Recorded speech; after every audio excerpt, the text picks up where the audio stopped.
settlers wrote down of this. And this is a transcription of that. Okay. And that's what I did. This is the Washington Treaty Belt also.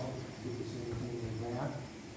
Did you make it? Yeah, these are all replicas. There's Oh, no wow. real ones here. Okay. They're all replicas. Are there real ones left? Or you listed Yes, in the world? good question. Yep, the Iroquois capital, which is Onondaga, they have a lot of the wampum belts that were in the United States Museum. They repatriated them. They're thinking about not bringing them out anymore.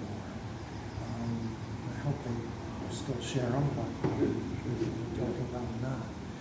But yeah, it's Interesting that they wouldn't. I've seen two real ones, yeah, two real ones, you know, that I could touch and look at in the Yeah. New York State Museum. And one of them was the Foot Stanley Street belt. And Okay. And it looked just like this one? Yep. Cool. Oh, yeah. The belt, the beads were a little smaller, and I took notes. It was woven a little bit different with two strings. Also, there was one bead that was enormous compared to all the other ones right in this corner. I don't know what it means or what it represented, but I wrote that down. So does that represent peace between the Iroquois and the guys that were at Fort Stanwix at the time? Yes, this is probably the first Fort Stanwix Treaty belt. We did it a couple different times. Okay. Yeah, and on here, these are the supports of the longhouse, Mhm. the pillars of the longhouse are represented. So there's all the six nations represented on there. It might have been even bigger because there was more than just the Six Nations in some of these. And would that have been made and given to the guys at Fort Stanwix, or? This one was, yeah. This was given Okay. by the natives to Okay. the guys. I can't think of his name. Oh my gosh. It's probably written right here.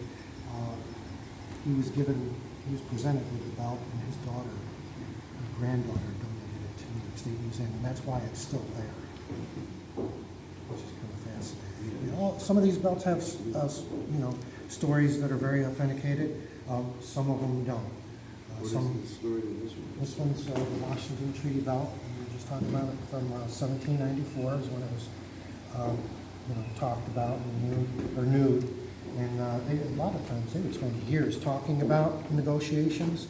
So this might have been going on for 5 years prior to 1794. But 1794 is when they finally came upon that agreement.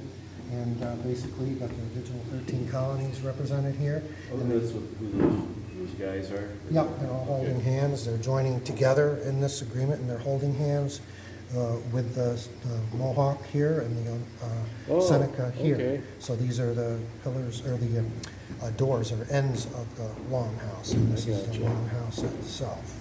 Right here, this is the council fire. Yeah, this is renewed over and over again today. They still renew this treaty. The natives are still receiving an allotment of cloth from the United States government. The United States government wanted to pay them off and be done with this, and the natives are, no, we're not having it. We'll take your cloth, but we're not taking any money. They took a lot of land over